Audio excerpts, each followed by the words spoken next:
Evo, med tem, ko se še Helena pripravi, bom jaz začela vas lepo pozdravljati, da ste se danes odzvali našemu vabilu. Danes bomo govorili o dolgih čakalnih dobah pri otroški ortodontiji, ki smo jih zaznali kot problem in kaj so rešitve. Tako da so z nami danes Krunoslav Pavlović, doktor dentalne medicine, predsednik odbora za zobozdravstvo, ki je sprožila to problematiko, tematiko, sicer tudi podpredsednik Zdravniške zbornice Slovenije.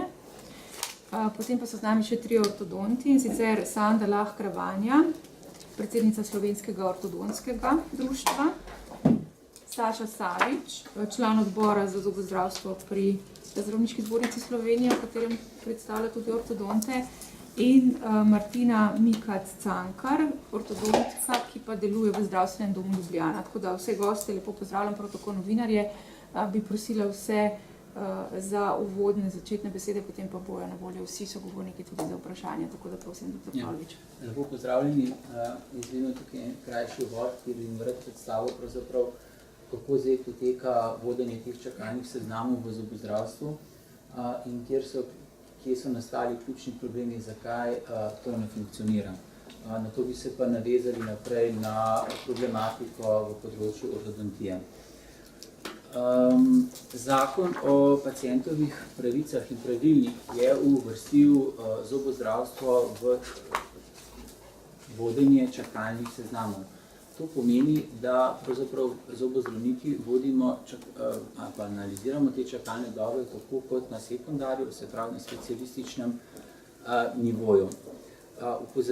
Opozorili smo že ob sprejemanju same zakonodaje, da pravzaprav pacient izbere osebnega zobozdravnika in da to ni sekundarni nivo in da potem je osebni zobozdravnik pravzaprav tisti, ki pacienta napoti na nadaljnje zdravljenje, če je to potrebno na sekundarni specialistični nivo. Do sedaj je zobozdravstvo potekalo v sklopu naročilne knjige, kar pravzaprav pomeni, da so sestra, zobozdravnik, ko se je pacient zaznal težavo, lahko pacienta napisala v razpored, v ambulanto, se pravi v sam naročilno knjigo, tako kot pa če do sedaj potekalo.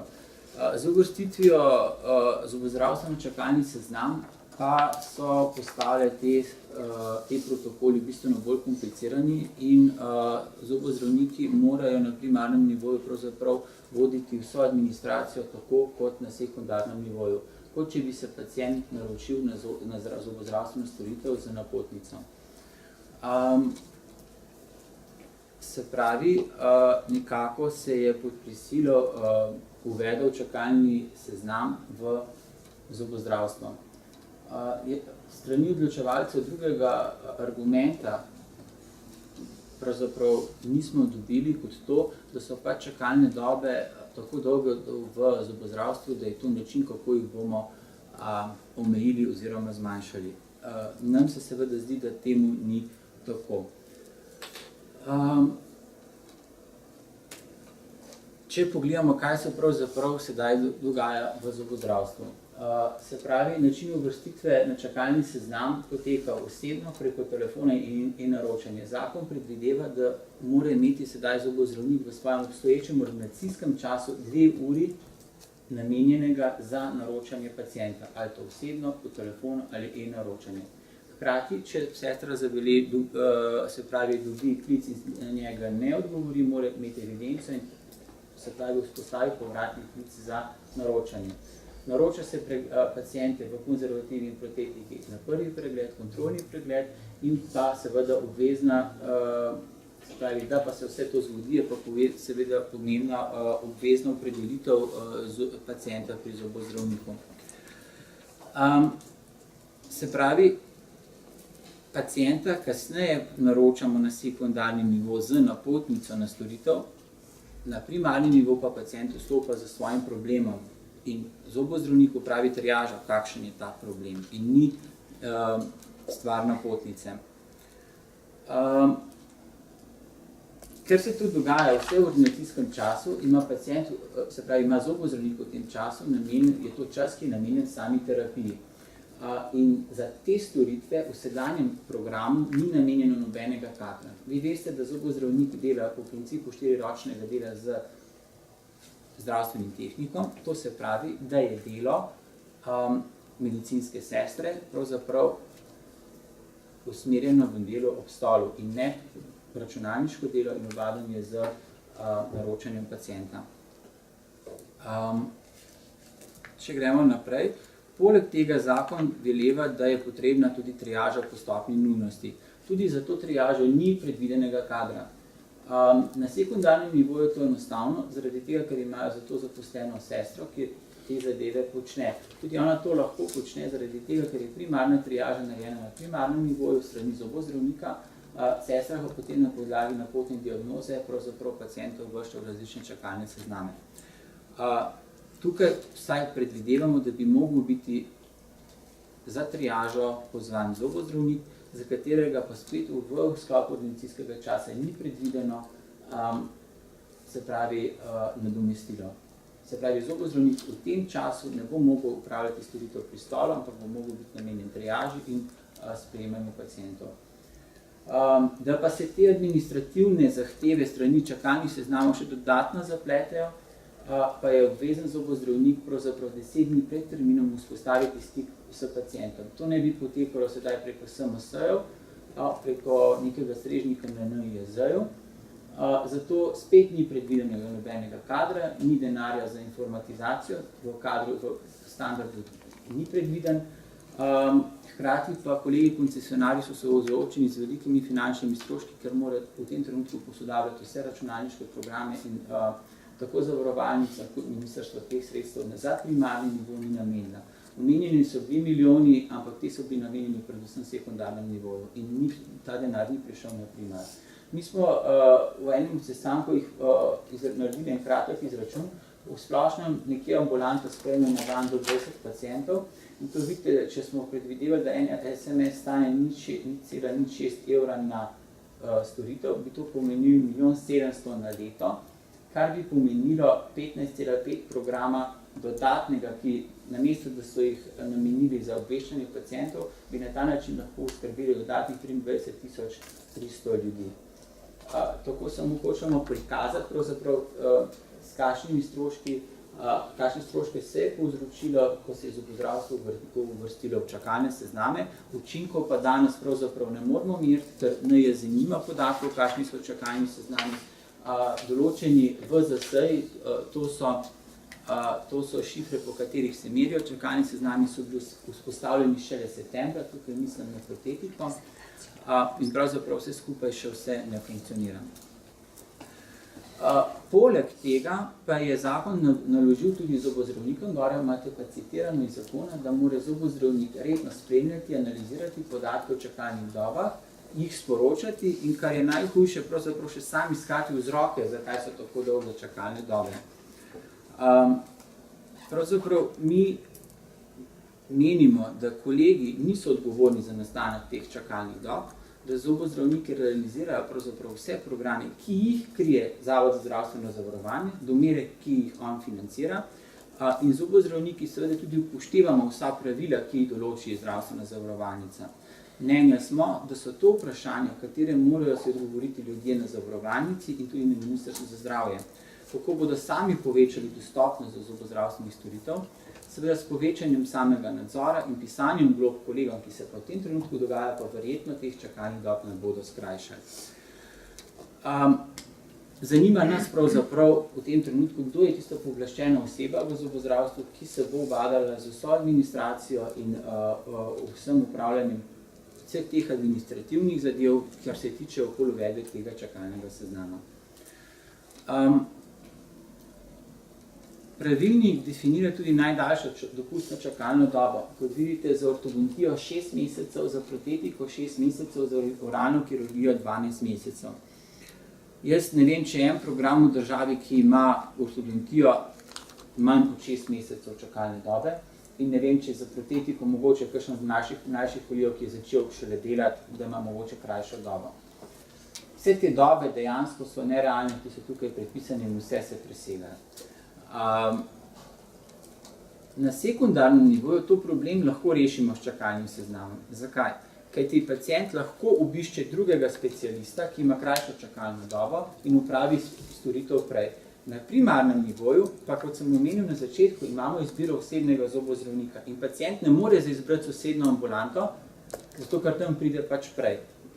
Teoretično lahko, ampak nastopi pa problem v sami obravnavi. Kajti, ko pacient zamenja izbiro zobozdravnika, mora ponovno čakati na prvi pregled iz konzervative. Ta zobozdravnik mora pacienta pregledati, zdraviti, če je še kaj potrebno in šele na to ga vpiše v protetično čakalno dobo. Tako da, vsaj po predvidevanju, že avtomatično samo zamenjava zobozdravnika pomeni 6 mesecev. Je pa tukaj še en drug moment. Izdelovanje protetike ni nekaj, kar se naročimo samo na storitev, ampak je holističen pristop do pacienta. To pomeni celotno zdravljenje ustne votline, celotna priprava ustne votline. Vsak zobozdravnik je individualen v svoji terapiji in pozna pacienta, kako se on obnaša, katere stvari so za njega primerne in katere ne. Tako hitro menjavo lahko prihaja tudi do napak. Pogosto se s takimi rešitvami srečujemo v dentalnem turizmu, kjer se ponavadi zadeve končajo, da naši kolegi zadeve na koncu popravljajo. Se pravi, ko pacient preide in pride popolnoma nekem drugem zobozdravniku, ki ima drugačen pogled na zdravljenje same protetike. Ni s tem pristopom nič narobe, da se razumemo, ampak tak zobozdravnik pravzaprav mora tega pacienta poznati, ga pripraviti na primerno končno protetično rešitev. In to prehajanje stališče stroke je pravzaprav nesprejemljivo.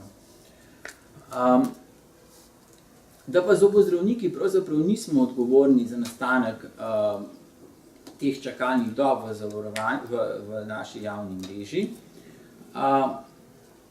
pa kaže naslednje tabele. Odtot izvira tudi naš izračun, zakaj manjka teh 500 programov. In sicer rešitve z teh tabel so enostavne, ampak jaz mislim, da so za zavarovalnico predvsem predrage in si jo ne morejo privoščiti, ker je to veliko denarja. In sicer, če boste pogledali standard, ki predvideva, da bi imel zobozdravnik opredeljenih 1500 pacientov, kar bi pomenilo podobno kot osebni zdravnik, in otroški zobozdravnik 800 pacientov, bi v tej vreči ugotovili, da potrebujemo 1547 programov. Pri ortodontih smo sledili smernicam društva in smo predvideli, da je standard 3500 otrok na program in je številka gore izpisana.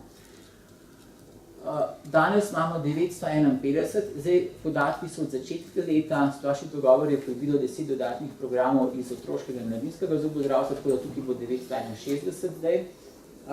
Jaz ne vem, če so že realizirani.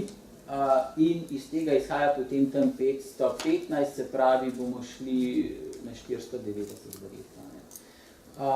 Spodaj pa tabela prikazuje, koliko zasebnikov imamo v tej državi.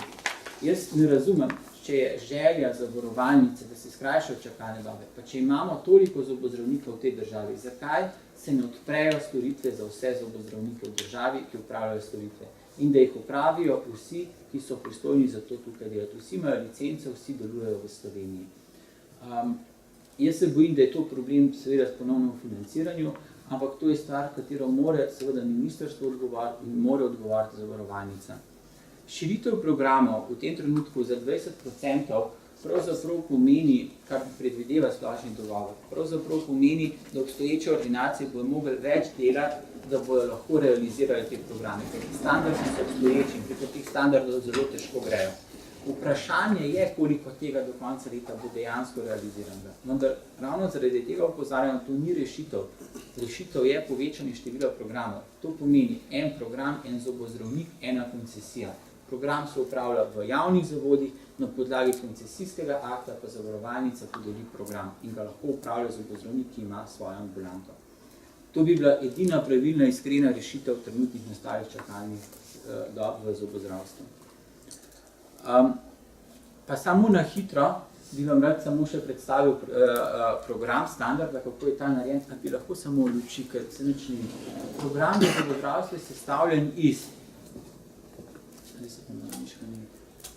je sestavljen iz standarda, ki predstavlja kader, ki dela v zobozdravstvu, in pa iz materialnih stroškov, amortizacije in premij. In to predstavlja en sam program. Če natančneje pogledamo kader, boste videli, da je zobozdravnik opredeljen kot eden v timu in plačan je noter v standardu z 47 plačilnim razredom. To naj bi bil maksimum, kar dejansko pomeni, da za to delo opravi 1430 ur letno, kar bi pomenilo 22,5 evra bruto za zobozdravnika na uro. Ponavadi kolegi v javnih zavodih štartujejo z 41 plačilnim razredom. Potem pa na vsakih 5 let lahko napredujejo za 2 razreda časovredno. In to so realne številke. Zato jaz ne bi rekel, da zobozdravniki, da pravzaprav bi pri zobozdravnikih, ki so zaposleni v javnih zavodih, pravzaprav skoraj delajo po prostovoljni bazi. Pa ne zaradi tega, ker so tako slabo plačeni, ampak zaradi tega, ker jim nudijo v zasebništvu bistveno boljše pogoje dela, ni se jim treba ukvarjati z vso zakonodajo, ni se jim treba ukvarjati z čakalnimi dobami in pa seveda na koncu dobijo bistveno bolj primerno delo plačilo za upravljeno delo. In tukaj bo mogla zavarovalnica in ministrstvo razmisliti, dokam lahko še te standarde in kadre pritiska in zmanjšuje, kajti kolegi danes povpričano tudi sindikata in za ta denar niso pripravljeni več delati in pod temi pogoji. Razšitve tega programa niso samo v plačah zobozdravnikov, ampak tudi v materialnih stroških in pa amortizaciji. Te številke so več ali manj ostale enake od leta 1982. Zelo malo se je spreminjalo. In danes imate noter pite stroške za amalgam, za fasetiranje prevleke, za zdravljenje kolenin, tako kot so bili takrat.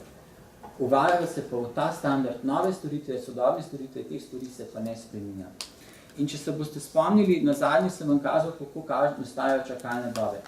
To je nek idealen prikaz. Se pravi, ta tabelica predstavlja en program, to predstavlja potrebe državljanov.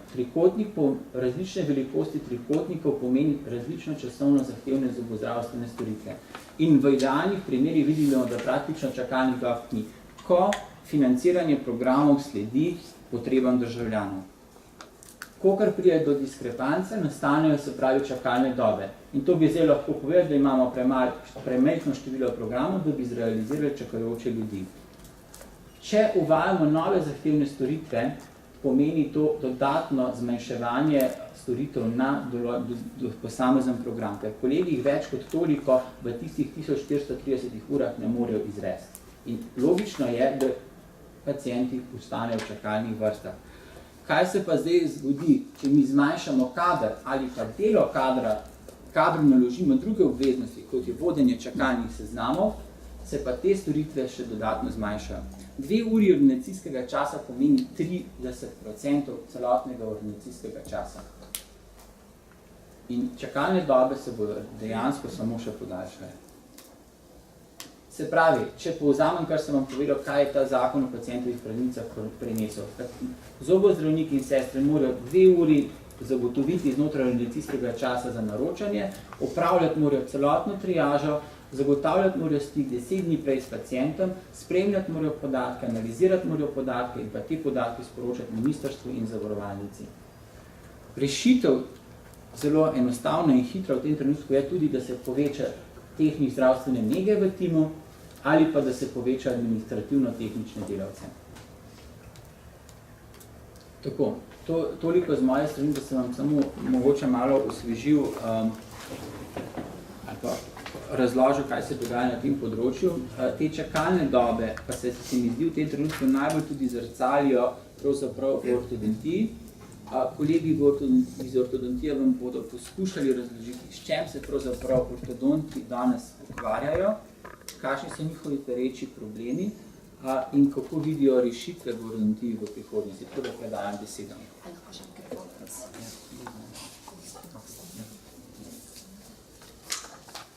Lepo pozdravljeni v imenu Slovenskega ortodontskega društva. Najprej bi vam podala kratek oris, kaj delamo v ortodontiji, zakaj so čakalne dobe in kako bi bilo rešitev. Potem pa mi boste v pomoč tudi oba kolega, tudi oba člana društva. Čeljustna in zobna ortopedija je specialistična zobozdravstvena dejavnost, ki se na področju ustnega zdravja ukvarja z zdravljenjem odklonov v razvoju zob, čeljustnic in obraza ter funkcij povezanih z njimi. To niso bolezenska stanja, ki bi ogrožala življenje, vendar pomembno vplivajo na splošno zdravje in na kvaliteto življenja vsakega posameznika. V Sloveniji metode zdravljenja, ki so kot pravice vključene v program ZZZS oziroma zeleno knjigo storitev, skoraj v vseh primerih krijejo storitve zdravljenje brez doplačil. Zdravstvena blagajna krije obravnavo v zmernih in težjih nepravilnostih, blage estetske pa so brez doplačil in v košarico niso zajete.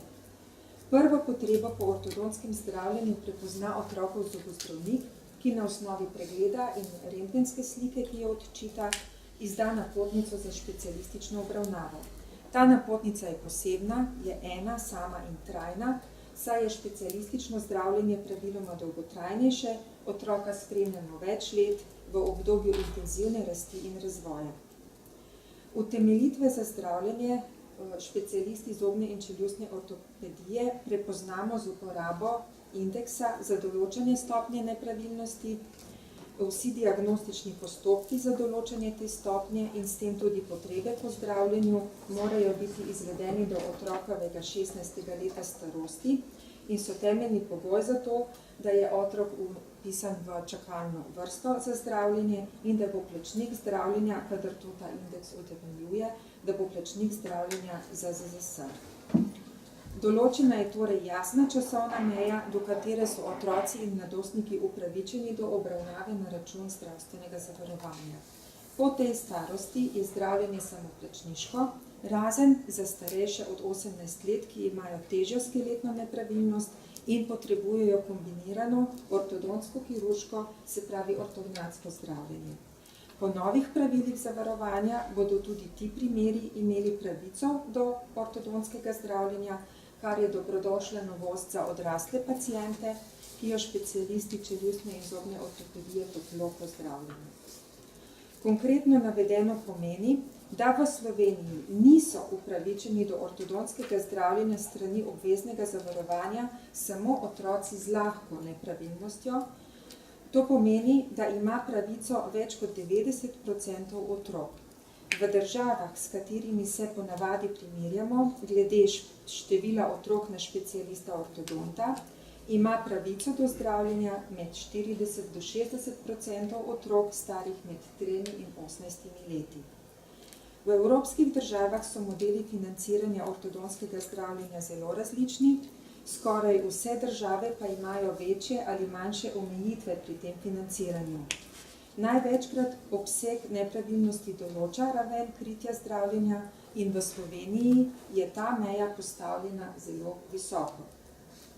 Glavni razlog za dolge čakalne vrste v ortodontiji je velik razkorak med potrebami in pravicami ter željami prebivalstva ter številom programov za čeljustno in zobno ortopedijo, za katere je plačnik zavarovalnica. Deklarativno država pacientom zagotavlja pravico do vseh storitev, vendar pa z inštrumenti, kot so število in obseg programov, omejuje obseg izvedenih zdravstvenih storitev in dejansko preprečuje uveljavljanje teh pravic. V Sloveniji je na razpolago samo 89,40 programov v javni mreži. Preskrbljenost prebivalstva po regijah je zelo različna in neenakomerna. Programe izvajajo ortodonti zaposleni v zdravstvenih domovih in zasebni specialisti koncesionarji z javnim programom.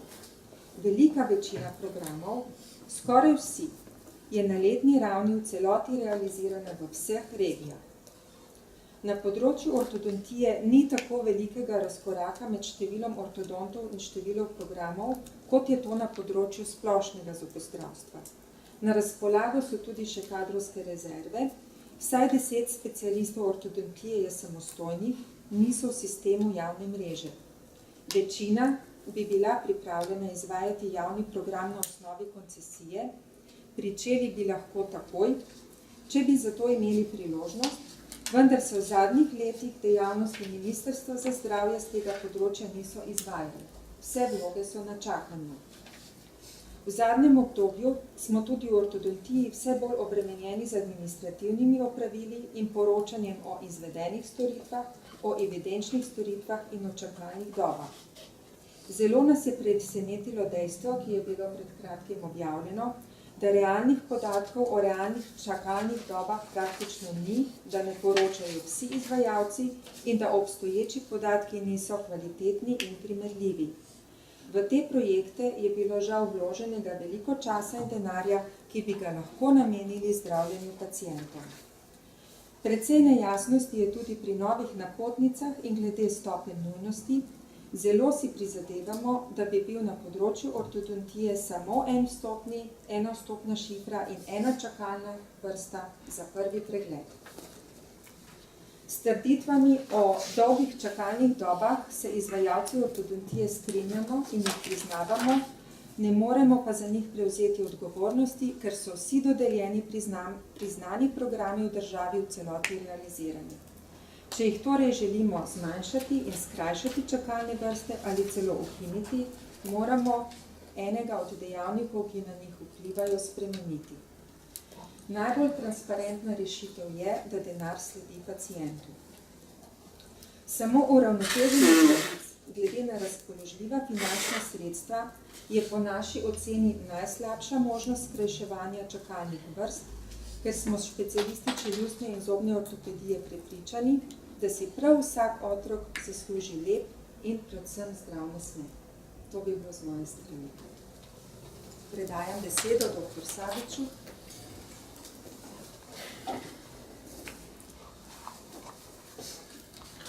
Lep pozdrav vsem skupaj, tudi z moje strani.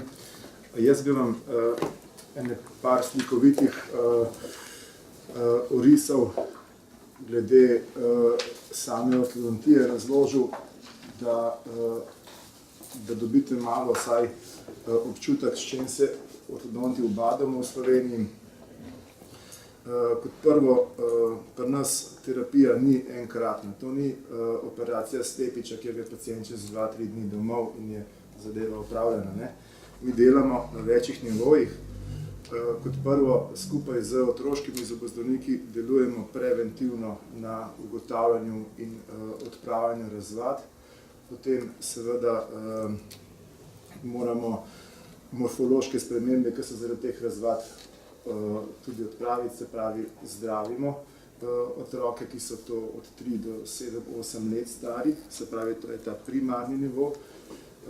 Kot veste, razvade so precej trdovratna zadeva, ne? Zelo težko si jih je odpraviti, ne? Tudi otroka moraš opozarjati, delati v timu skupaj z starši in razlagati, zakaj prihaja do anomalij oziroma jih dobiti na svojo stran, da so v bistvu oni tvoji zavezniki in na nek način oni več ortodontskega postorijo od nas, ker imajo monitoring nad svojim otrokom praktično 24 ur. Ne? Ko se ozdravi razvada in ko se v bistvu otrokom nazaj zložijo zobčki v lep nasmeh, nastane obdobje, kjer se počaka do menjave zobovja, se pravi govorimo o obdobju od 9. pa tam do 13. leta, kjer ne moremo predvideti, ali se bodo te zobčki lepo zamenjali, ali bo kakšen zaostajal, ali kakšen sploh ne bo izrastel in ga je treba ven s pomočjo kirurga vleči to zobno vrsto. Se pravi, to je drugi nivo, ki traja tam od 12., 13. tudi do 15. leta. Tu mi uporabljamo nek diagnostičen postopek, kjer ugotavljamo ta pubertal peak, se strokovno reče, spravi najbolj izdaten rastni sunek, kjer se v bistvu tudi lahko najhitreje poravnajo zobje. Seveda tudi tu se sem pa kaj najde kakšne razvade, ki jih je treba odpravljati. Ne? V tretjem, zadnjem stadiju se pa ubadamo z primeri, ki jih sami ortodonti nismo mogli rešiti, ampak kjer rabimo pomoč. Pomoč kirurga, pomoč implantologa, protetika. Se pravi, takrat čakamo, da se z rastjo popolnoma konča, ne? Od 18. do 20. 25. leta. Ne? Pacijente pripravimo na ortognato operacijo, in se pravi po operaciji, ki jo naredi kirurg v sodelovanju z nami, potem še dokončno uredimo ugrize. Kaj hočem povedati je to, da en in isti otrok lahko rabi samo prvi nivo, lahko rabi prvega in drugega, lahko rabi prvega in tretjega. Gre za dolgoročne, dolge obravnave, ki zato se te čakalne dobe pri nas se zna kar hitro zabresti, oziroma se te čakalne dobe kar hitro, čakalni seznami kar hitro napolnijo in paciente pa potrebno obdelati. Vi veste, da, kot sem že prej povedal, delujemo preventivno, prej ugotovimo razvado, manjši je odklon, lažje ga saniramo. Kakor je rekla predsednica, vsi ortodonti trdo stojimo za stališčem, da si prav vsak slovenski otrok zasluži lep nasmeh.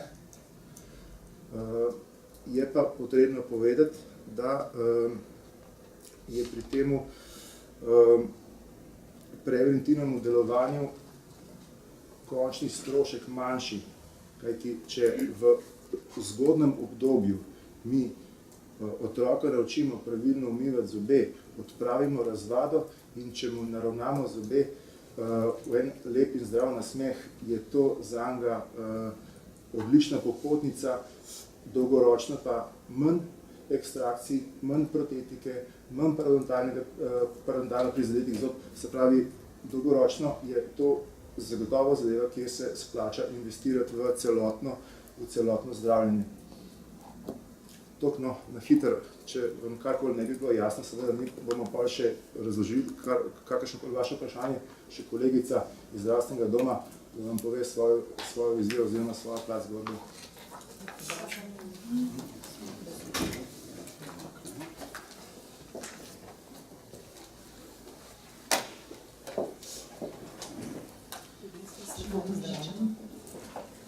Torej, jaz prihajam iz zdravstvenega doma Ljubljana, ki je ena največjih zdravstvenih ustanov na primarnem nivoju. Torej, največji problem so čakalne dobe. Predpisane oziroma dopustne čakalne dobe za prvi pregled, ortodontski pregled, so nekje za podstopno hitro 3 mesece. Noben ortodont v Sloveniji tega trenutno ne more zagotoviti. V našem zdravstvenem domu so čakalne dobe podstopno nujnosti hitro nekje okrog 1 leta. Kot redno je predpisana dopustna čakalna doba 6 mesecev. Na terenu pač opažamo, da se te čakalne dobe gibajo od 240 dni do 3 leta in pol. Pri nas v zdravstvenem domu Ljubljana nekje povprečno 3 leta. Torej, kot je že povedal kolega, je najbolj pomembno, da mi otroka pravočasno pogledamo. Še bolj pomembno pa je, da ta otrok dobi terapijo takrat, ko jo najbolj potrebuje. Ker takrat, ko jo najbolj potrebuje, to pomeni, da se s tem optimalno pristopi takrat, ko problem je, s tem se lahko največ pomaga z najmanjšimi stroški, ker če je otrok vpisan neke dolge čakalne sezname, se seveda z rastjo in razvojem te nepravilnosti slabšajo. In če pride po 3, 4, nekje celo po 7 letih otrok na vrsto, je pogosto problem že tako velik, da ga je težko odpraviti samo z nekimi enostavnimi ukrepi, z nekim rutinskim ortodonskim zdravljenjem, ampak se s tem povečujejo zapleti, povečuje se potreba po kombiniranem ortodonsko-kirurškem zdravljenju, kar si seveda noben ne želi. Mi v ortodontiji si prizadevamo, da bi bila čakalna doba samo za prve preglede, ne pa za ortodonsko zdravljenje. To zagovarjamo zato, ker želimo, da otrok dobi ortodonsko zdravljenje takrat, ko ga potrebuje. So primeri, ko moramo začeti zdravljenje pri 5 letih, so pa seveda tudi primeri, ko je smiselno, da začnemo pri 14, 15 letih. In če vpisujemo otroke v sezname za čakanje na ortodonsko zdravljenje, s tem ne moramo izvajati triaže in s tem zakompliciramo oziroma podražimo samo ortodontsko zdravljenje v celoti. Govorim o populaciji na celotnem nivoju. Tako da, kot je že povedala kolegica predsednica, ta razkorak med potrebami otrok, med pravicami, ki jih imajo in med tem, kaj mi uspemo zagotoviti, je zelo velik.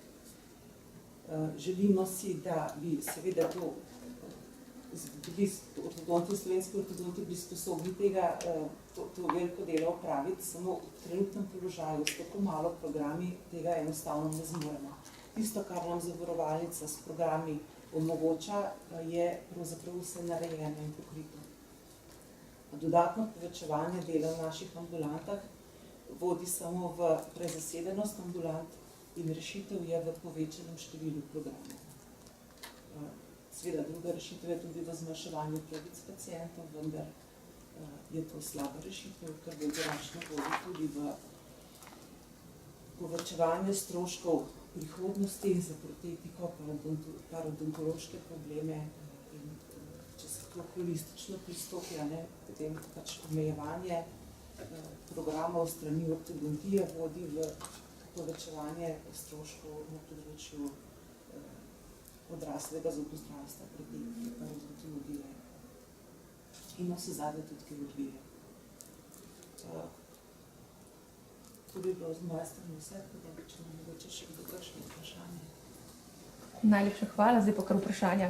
Omenili ste povečevanje programov, tu najbrž mislite na večje število timov znotraj javnega zdravstva, ne pa povečanje naprav. Tako, absolutno, ja. Kaj Povečanje število timov. Zdaj se pričakuje ravno obratno, torej da bi obstoječi tim napravili več. Kaj bo to pomenilo? To bo pomenilo, da moramo ortodonti delati v istem časovnem obdobju ali mogoče v nekoliko povečanem časovnem obdobju več pacientov. V ortodontiji je specifika, ne gre samo za enkratne posege. Mi otroka gledamo od takrat, ko ga sprejmemo, do zaključka rasti. In torej, če sprejmemo eno leto, če ta program povečan eno leto, nam to pomeni, da imamo mi te otroke 6, 7, celo 10 let v naših ambulantah. Tako da povečanje na tako en tak instant način vodi v kompliciranje in v nemogoče delo v prihodnosti. Lahko tu še jaz se dam pri odgovoru. Slovensko ortodontsko društvo že dolgo vrsto let zagovarja stališče, da rešitev za skrajševanje čakalnih dob in za večjo dostopnost pacientov, staršev in otrok do pravic vidi v tem, da se poveča število programov, ne pa normativ v določenem programu, ker konkretno odprtje novega programa pomeni tudi odprtje novo čakalno vrsto in takojšnjo dostopnost storitev nekemu določenemu deležu otrok. No, recimo, če bi, na primer, še sprostili teh, kolikor ste rekli, 10, če se prav spomnim. Vsaj 10, to so kolegi, ki so že izobraženi, ki so že opravili specializacijo v Sloveniji, ki imajo svoje pogoje pripravljene za delo in so pripravljeni prevzeti program. Kako bi se poznali, to me zanima, pri čakalnih dobah? To pomeni takojšnji vpis, recimo letos do konca leta, sigurno takojšen pristop za,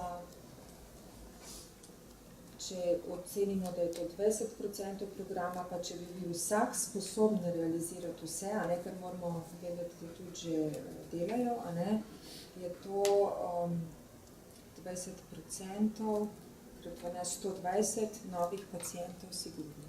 Za nove programe pa 720. Če bi bili polni programi razpisani do konca leta dostop do ortodonta, bi bili 720 otrok. 720 otrok. Če bi kaj?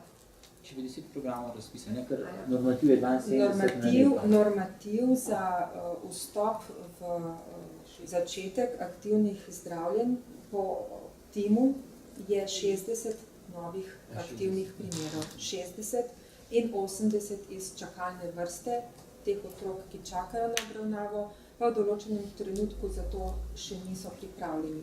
Recimo, da ni ustrezna ustna higiena, da niso sanirani zobje, da morda celo niso izrasli zobje, ker vemo, da so otroci vpisani v čakalno vrsto, včasih bili tudi je bila izdana napotnica na željo ali pa na zahtevo staršev, pa starost otroka še ni taka, da bi zdravljenje lahko pričeli in je tak otrok dopustno vpisan v tako imenovano opazovalno skupino, ko ga spremljamo in čakamo, da bo nastopil tak trenutek, ki je primeren za zdravljenje.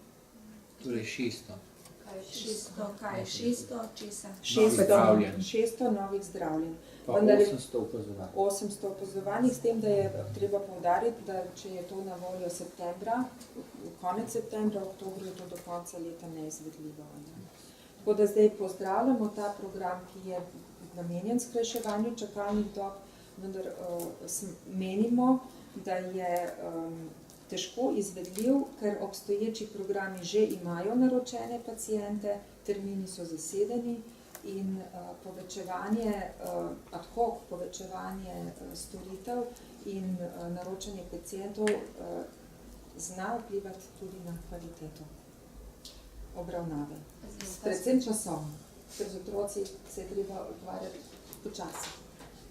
Skrajševanje čakalnih vrst, je to zdaj so samo dodatni programi ali tudi dodatni timi v splošnem dogovoru? No, ne govorimo o nobenem dodatnem programu. Tu je govora o možnosti do 20% povečanja programa v obstoječih programih. Obstoječih timih. Če jih kolegi ortodonti realizirajo do konca leta, v 3 mesecih 20% celotnega letnega programa doda. Pa ga lahko? Mislim, da ne. To pomeni, da do konca leta se je treba 200% udeležiti te zgodbe, ne?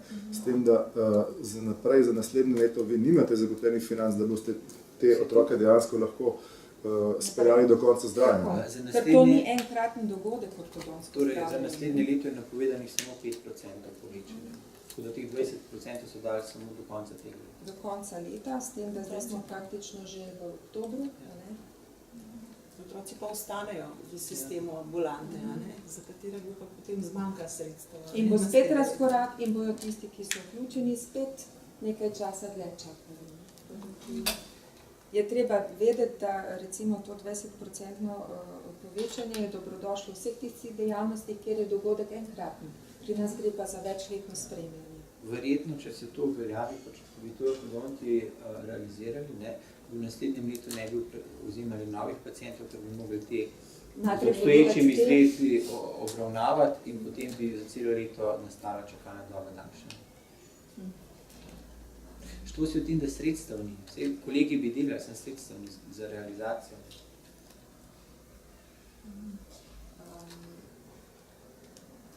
Recimo, če gledate pač te otroške nepravilnosti, ki se pojavljajo in zaradi tega pač potrebujejo ortodontsko zdravljenje, ali morda veste, kakšno je recimo razmerje v Sloveniji, recimo koliko otrok v bistvu v principu potrebuje ortodontsko zdravljenje, kaj se je v primerjavi z drugimi državami, ali smo kaj drugačni ali je. Veste, kaj mislim? Upam, da sem razumela vaše vprašanje pravilno. Naši slovenski otroci niso prav nič drugačni od sodobnih slovenskih otrok v primerljivih državah. Vendar, če pogledamo, kako je ortodontsko zdravljenje krito v tujini, v nam bližnjih državah, v Avstriji, v Italiji, na Hrvaškem, bi lahko s ponosom rekli, da je v Sloveniji obseg pravic, ta prag pravic postavljen zelo visoko. Kot sem omenila na začetku v predstavitvi, iz obveznega programa ni kritih samo približno 10% tistih nepravilnosti, ki so ocenjene kot blage, kot estetske. Ortodonti uporabljamo za prepoznavo nepravilnosti indeks, Eismann-Farčnikov indeks se imenuje in je tudi osnovni sestavni del diagnostičnega postopka in utemeljitve, ki jo moramo predstaviti zavarovalnici, da je otrok do 16. leta prepoznan in upravičen kot potem koristnika, da se zdravljenje lahko izvede. Se pravi, v Sloveniji je do ortodontskega zdravljenja upravičenih skoraj 90% otrok. Pri nas je meja postavljena zelo visoko. Vendar je pa problem, da ne zmoremo vsem 90% otrok tega zdravljenja zagotoviti takoj. Plačnik je problem. Ampak od vseh otrok v Sloveniji je 90% otrok. Ne, to pa ne. Ja, no, 90% je pravic. Ocenjujemo, koliko imamo, 40-50% otrok, pa je verjetno. Ne? 40% vseh otrok zagotovo potrebuje ortodonsko zdravljenje. In meja plačila do 16. leta. Potreba mora biti prepoznana do 16. leta. Do takrat Potreba mora biti prepoznana. do takrat mora biti otrok vpisan v čakalni seznam, zdaj so ti seznami elektronski. In potem se zdravljenje naj bi pričelo najkasneje do 18. leta in se lahko izvede celo do 22. leta, ko otroka sprejme. Glede na to, da so čakalne dobe tako dolge, ne bi se lahko to premaknili plačilo. Ni problem. To ni problem. Ne, To ni je- problem. Bolj je problem v tem, da mnogokrat starši mislijo, da je treba pristopiti takoj, pa morda niti ni treba. Pri nekaterih je, pri nekaterih pa ni in zdaj smo pa tudi specialisti obremenjeni s tem, da so otroci vpisani v čakalno vrsto in nimaš vedno možnosti obravnave takrat, ko bi želel. To smo hoteli povedati. Ja, če lahko z enim enostavnim ukrepom, ne, otroka, ki je star 8 let, odpravimo to nepravilnost, potem je otrok praktično bo odrasel brez nepravilnosti naprej. Ne. Velika možnost je. Če pa v bistvu zdravljenje te nepravilnosti, ki bi jo enostavno lahko odpravili po 8 letih, čakamo zaradi čakalnih seznamov, se nam potem to zdravljenje pazi zakomplicira, podraži, ne, in vodi tudi do slabših rezultatov. Tako da ni prav, da so čakalne dobe za ortodontijo, čeprav ortodontija nima opravka z bolezenskimi stanji, ampak samo za odkloni v rasti in razvoju. Zdaj, sam sekunda, da zmotil, dostopnost je definirana za košarico pravic, za število programov in pa s financiranjem. Zdaj, katerega koli od teh parametrov bomo spreminjali, ko bomo imeli pa dostopnost do teh storitev. Tukaj mislim predvsem na košarico, tako kot sem menila na začetku, kršenje pravic je tudi ena od rešitev. Sam ne vemo pa, če si to res želimo, ker so leto naši otroci in države po Evropi namenjajo kar velika sredstva za preventivo in za otroke, ker vejo, da je to naložba za prihodnost, da ne bojo imeli kompleksnih zdravljenj kasneje. Mogoče bi jaz dodala še tu v zvezi s čakanjem na prvi pregled. Zelo si želimo, da bi imeli možnost, da bi lahko v prvi fazi ponudili ortodonsko zdravljenje v razumnem času težkim pacientom, ali pa recimo takim po poškodbah. In tudi to, da bi recimo, kadar je otroku izdana napotnica, da ne bi potem čakali na prvi pregled leto, 2 leti, ker so starši prestrašeni in ne vejo, kaj otroka čaka. Ali je res nepravilnost taka huda, da je treba ukrepati takoj, ali je morda smiselno, da se pri otroku počaka na zamenjavo zob. Zato apeliramo tudi na to, da bi vstopali v sistem teh napotnic, ki so zdaj na novo in so precej, bom rekla, tehnokratske, da bi bile te napotnice dobro izpolnjene, da bi bila zapisana vsa tista dejstva, ki so pomembna za hitre napotitve, da se potem lahko tudi mi na osnovi napotnice, ki jo vidiš, ko prebereš kakšnega diagnoza, pa ti potem kakšen dejavnik zmanjka in je težko uvrstiti potem pacienta v katero čakalno vrsto, pa kdaj ga poklicati na pregled, da bi se lahko odločali za to, kdaj otroka pokličemo v sistem. Ta sistem, ki je trenutni, nam tega ne omogoča. Kaj so najpogostejši vzroki, da pride do nepravilnosti, oziroma omenjene so bile določene razvade, ne vem, zakaj recimo je običajna potreba? Ja, v ortodontiji vsaka rast in razvoj, tu bom jaz mogoče začela, pa še kolega dodata, da me dopolnite, da ne bom samo jaz govorila. Dejstvo je, da na našem področju je prva genetika, potem so zunanji faktorji, kot so razvade in potem tudi vsi ostali dejavniki iz tega področja rasti in razvoja. In dejstvo je, da na nekatere stvari lahko vplivamo, na nekatere ne moremo. Recimo na dedne dejavnike ne moremo, predvsej lahko pa vplivamo na navade, na napačne navade, razvade, ki potem, če so dolgotrajne ali pa če so dovolj intenzivne, vodijo v nastanek in razvoj nepravilnosti in če dolgo časa trajajo, se ta nepravilnost leti tudi veča. Recimo je to podaljšano trajanje časa pitja po steklenički, podaljšana uporaba cuclja, dudice, sesanih prsta. To so vse te razvade, ki vplivajo na normalno ravnovesje tkiv v ustni votlini, potem tudi nepravilen položaj jezička in te stvari se odražajo tako v morfoloških odklonih, kar pomeni v nepravilnih postavitvah zob, v nepravilnih funkcijah, naprimer dihanje namesto skozi nos, skozi usta, pa so otroci večkrat prehlajeni, pa imajo povečano žrelnico, pa mandeljne, pa se potem kasneje, recimo v starosti, ko se razvija govor, se pozna tudi na pridobljenih govornih težavah, predvsem artikulacijskih motnjah, tako da podaljšana uporaba dudice in stekleničke vodi v take nepravilnosti, ki se potem kažejo skozi celoten razvoj, sploh pri vstopu otroka v šolo, ko se začenja opisnjevati, ko je treba slišati pravilne glasove, se pridruženim napakam in odklonom v razvoju zobovja pridružijo še ostali dejavniki, ki potrebujejo pristop drugih specialistov, interdisciplinarnim obravnavam.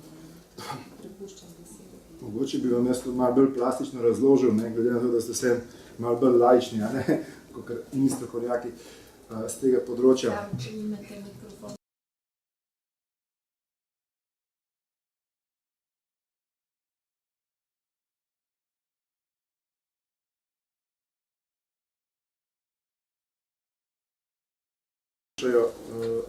Tako bom rekel, časi rasti razvoja se zobje skušajo zriniti v neko grizo. Zobje so genetsko predeterminirani točno koliko bodo veliki, se pravi, zob sam po sebi ne bo večji. On takšen, kakršen je v kosti, on bo tak. Rasla bo pa čeljust. V obdobju rasti se raste čeljust. Pustimo zdaj filogenetiko, da v bistvu celotna človeška rasa gre v tej smeri, da zgubljamo na masi kosti, da gre do zmanjševanja sprachnokraniuma, se pravi obraza, in zvečevanja neurokraniuma, se pravi tiste risbe, ki mi rišemo marsovce z veliko glavo, v bistvu držijo, se pravi gremo v to smer.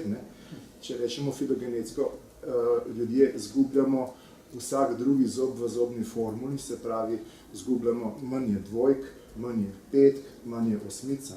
Če pogledamo neandertalca, nekateri so imeli tudi devetke, so imeli dva področnika. Gre za reduciranje zobne formule, obenem pa tudi za reduciranje kostline. Filogenetsko, se pravi, to, kar mi danes imamo, ne bomo imeli čez 300-400 let. Obenem pri teh razvadah bi rad razložil naslednje. Kakor sem rekel, zobčki se skušajo zriniti v nek ugriz. In toliko prostorja, kakor imajo na voljo, to ga imajo. Če ga bojo imeli premalo, bojo zobčki nagneteni. Če bomo mi razvijali naš stomatognatni sistem, se pravi, močno žvečala, potem bo tudi kostnina več, močnejša bo in bomo imeli več prostora za zobe. Če bomo hrano goltali, potem se ne bo razvijala čeljust, bomo imeli manj prostora. Obenem na postavitev zob v zobnem loku delujejo določene sile, ki se naj bi izničile, da se oblikuje lep zobni lok. Se pravi, sila jezika kontrira sili ustnice. Če imamo usta odprta, potem grejo te sprednji zobčki naprej. Če si predstavljate, se pravi, ne more kontrirati sili jezika. Če imamo skozi usta odprta, jezik, normalno ne bi bilo, da imamo usta zaprta in da imamo v ustih vakuum. Se pravi, ko požremo slino, je tukaj nekaj podtlak. Se pravi, ko imamo v ustih podtlak, ima jezik formativno vlogo, jezik razriva zobne loke in zobni loki rastejo in v transverzali, in v sagitali, in naprej. Se pravi, se razvija neka harmonija. Če so usta odprta, Vemo, da jezik leno leži na ustnem dnu, ne razriva zgornjih zob, se pravi, so zgornji zobni loki kratki in ozki in prihaja do deformacije, ki rečemo recimo križem griza. Se pravi, ko zgornja čeljust ni zadost velika napram spodnji. Deformacija za prst je vsem jasna, se pravi, ob temu, ko otrok cuza prst, zaradi nekih vzrokov, ali so to psihološke narave, ali se boji, se pravi, ko otroka vidimo, da se je usedel v kot in cuza prst, gre za neko psihološko motnjo. On v bistvu pogreša mamo in pogreša obdobje dojenja. Tako se to razlaga, približno. Se pravi, otrok, ki se sa prst, on v bistvu forsirano poriva zgornjo čeljust in zgornje sekavce naprej toliko in toliko ur, kar rezultira v tem, da se v bistvu zgornja čeljust forsira v izrasti naprej, zgornji zobje porinejo naprej, spodnji se pa porinejo nazaj in spodnja čeljust se nazaj zaostaja v izrasti naprej. Se pravi, gre za take razvade, ki težko v bistvu si jih je odpraviti, se pravi, ti se z otrokom moraš pogovarjati z mamo, pogovarjati, jih stimulirati in tako naprej. In teh razvad je veliko. Če rečemo dihanje na usta, ker noben ne ve, da je to v bistvu razvada. Skozi nos je treba dihati. Zakaj? Zaradi tega, ker skozi nos se zrak segreje, navlaži in očisti.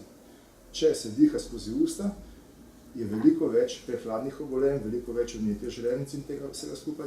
Zakaj? Ker v bistvu je posledica dihanja skozi usta bolezen žrelnice, recimo, vnetje mandelno. Obenem se slabo razvije nos, če se diha na usta.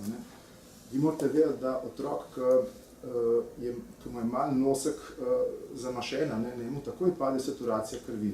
Ko mu pade saturacija krvi, on je v življenjski nevarnosti. Tazga otroka je treba tudi včasih rešvati. Zakaj? Zaradi tega, ker otrok ni navajen dihati skozi nos, skozi usta. Poznaj je to razvada, ki se jo navadimo. Zakaj? Zaradi tega se nam poklopec kosti niže in mi se navadimo, ker je lažje dihati skozi široko cev, kot čez ozko vejo in nosu. In to je ista razvada, ki je treba trdo odpravljati, da otrok dejansko se zave, da mora imeti zaprta usta in mora dihati skozi nos. Taki otroke, ki dihajo skozi usta, imajo skozi zamašene nosove. Recimo, toliko manj. Dejansko ti zgodnji, se pravi, posegi, pravzaprav pomenijo, rečeno, pogovarjanje, neke enostavne prisege. Če ni dostopnosti, se patološki posegi vedno, se patologija razvija in se posegi vedno bolj zahtevnejši. Jaz bi še nekaj vprašala, odstopno hitro. Tukaj ste rekli, 3 mesece je dopustna, v Ljubljani pa 1 leto. Zdaj, kaj je pravzaprav podstopno hitro? Podstopno hitro, v stroki imamo določene nepravilnosti, kaj vpraša podstopno hitro. Zdaj, če bi zdaj tukaj vse našteli, sicer vam naštejem neke parametre, ki to predeljujejo, ampak te parametre vsi otroški zobozdravniki dobro poznajo. In ko vidijo pri pregledu take nepravilnosti, to so recimo sagitalna stopnica več kot 8 mm, funkcionalne nepravilnosti, torej neprestana drža odprtost, povečana rast spodnje čeljusti, križni griz zob. To so neki parametri, ki jih v stroki poznamo in ko to opazimo, se seveda da napotnica podhitro. Točno je določeno, katere stvari sodijo napotitev podhitro. Še sem vas nekaj vprašala, če imate mogoče še več številski podatek, koliko napotnic zdaj dobite in koliko pacientov pa od tega dejansko lahko sprejmete na neki letni ravni? Torej, nekje uspemo pregledati nekje od 150, maksimalno 150 otrok. To je ena skrajna meja. Ampak če pogledamo, koliko imamo zdaj čakalne dobe, to pomeni, da imamo nekje v čakanju 300 do 400 otrok. Na enega. To uspemo. To so podatki, ki so tako zelo maksimalno. 300 čakajo na enem programu. Lahko nekaj tako čez čas, da otroci vedno več otroki potrebujejo pač ortodonsko pomoč. Seveda, ne, in če jih ne moremo hitro pregledati in jim z enostavnimi ukrepi pomagati, je potem število čakajočih na resno ortodonsko zdravljenje, tako kot na narekovaji, seveda toliko večje.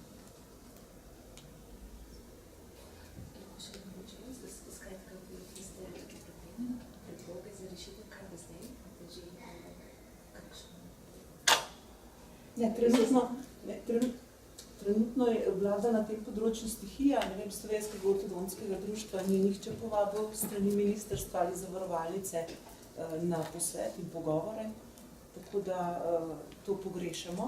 Tukaj bi radi sodelovali bolj aktivno. Nekoč je Slovensko ortodontsko društvo že predpisalo doktrinarna stališča in je bilo aktivni partner pri pogovarjanju. V tem trenutku pa že dolgo vrsto let take vloge nimamo. Rešitve sigurno so, ampak so dolgoročne, so v izobraževanju in so v povečevanju sredstev, da se potem tisti, ki bo izobraževal, lahko tudi zaveže, da bo tisti, ki bo izobražen, mesto dobil, da bo dobil mesto izvajalca programa. Tega trenutno ni. Izvajalci so, programov pa ni. Koliko bi v bistvu še rabili točno? Ti ste rekli 500, to pomeni toliko ortodontov oziroma ne? 500 je za splošno zobozdravstvo. A ja, 500 je za splošno. Ja. Kaj pa za ortodontijo? Za ortodontijo je bil strani zdravniške zbornice in po podatkih ortodontskega društva, če upoštevamo, da naj bi na en program nekako sprejeli pripadalo 3500 otrok, je v projekciji v nadaljnjih letih zmanjka 40 ortodontov. S tem, da projekcije so dolgoletne, recimo, če bi želeli, potrebno bi bilo sploh spostaviti eno strategijo razvoja, ki je ni. Vsi ukrepi so zdaj samo interventni in na hitro. Manjka pa nek dolgoročni pregled, kdo kje dela, kaj dela, koliko je star, kaj bo po regijah.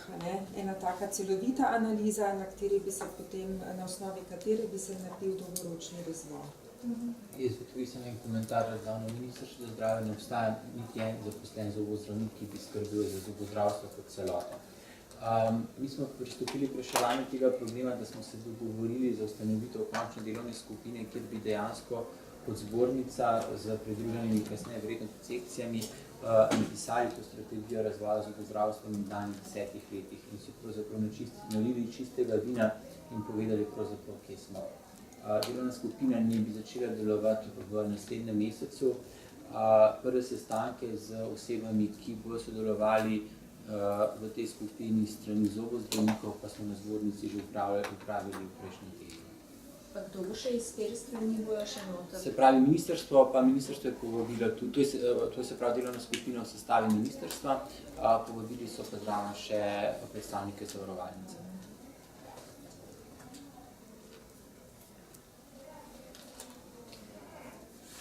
Še kakšno vprašanje? Ja, in še eno. To 20% povečanje tima, ki ste ga omenjali in katerega ne bi zdaj prišlo, rekli ste, da ni možno, pa vendar verjetno bo politika zahtevala, da se to izvede, izpelje.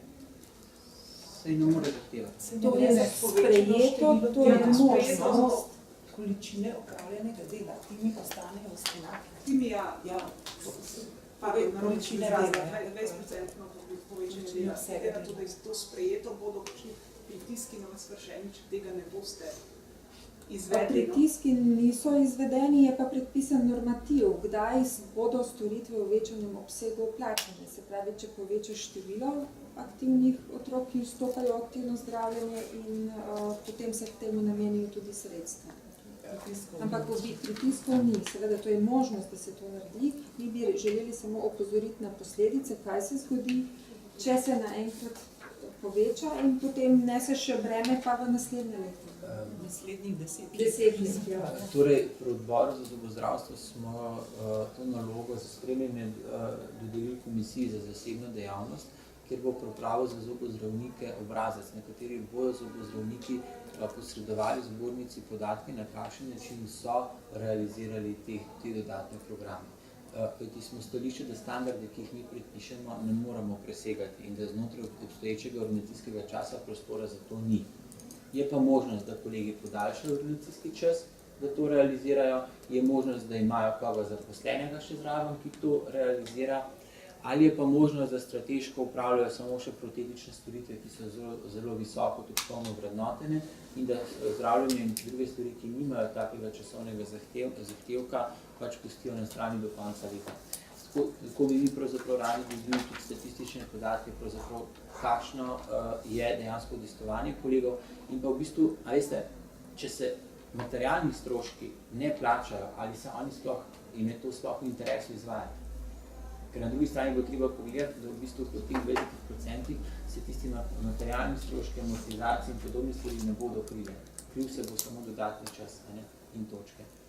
Tako da tukaj bo verjetno tudi pri koncesionarjih lastna presoja, ali to je ali ne, ker v bistvu splošni dogovor jim daje možnost pristopa k temu.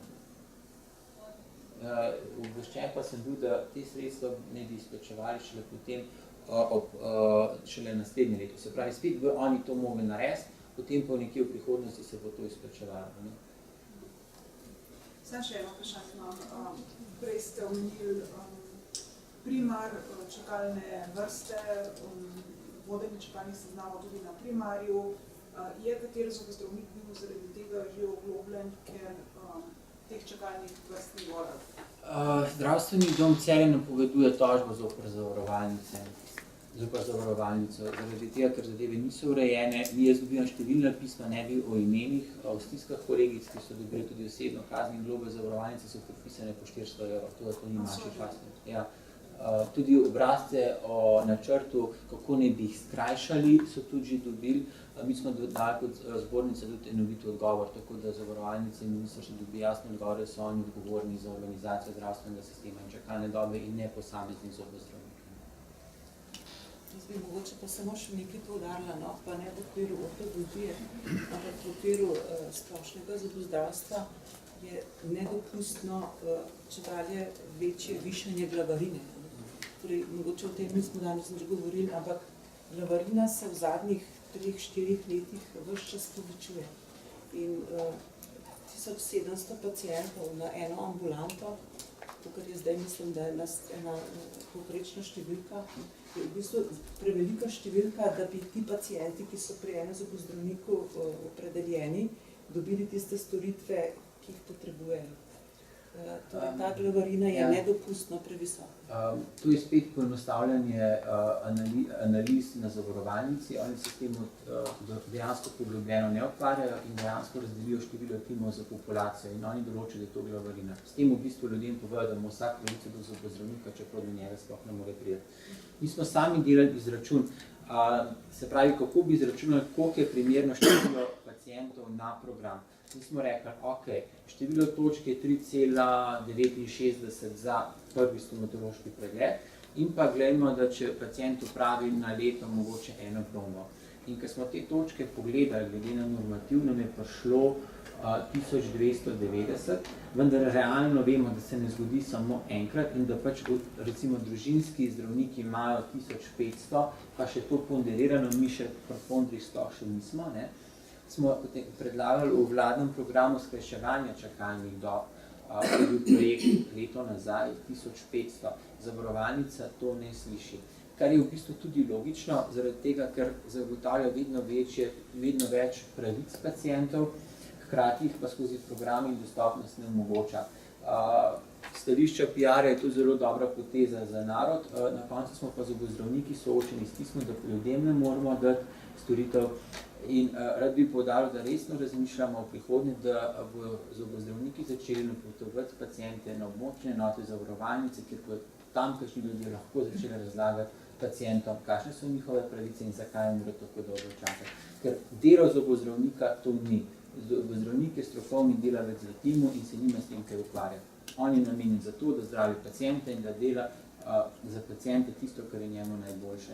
In tudi to bi rad poudaril, da dokler zdravniki oziroma zobozdravniki organiziramo take konference in želimo pravzaprav opozarjati na probleme v zobozdravstvu, potem smo mi v tej zgodbi glasniki pacienta in ščitimo njihove pravice, ne svoje lastne. Ker vse podatke, ki vam jih damo pravzaprav zato, kako pacijenti ne morejo dostopati do zobozdravstvenih storitev.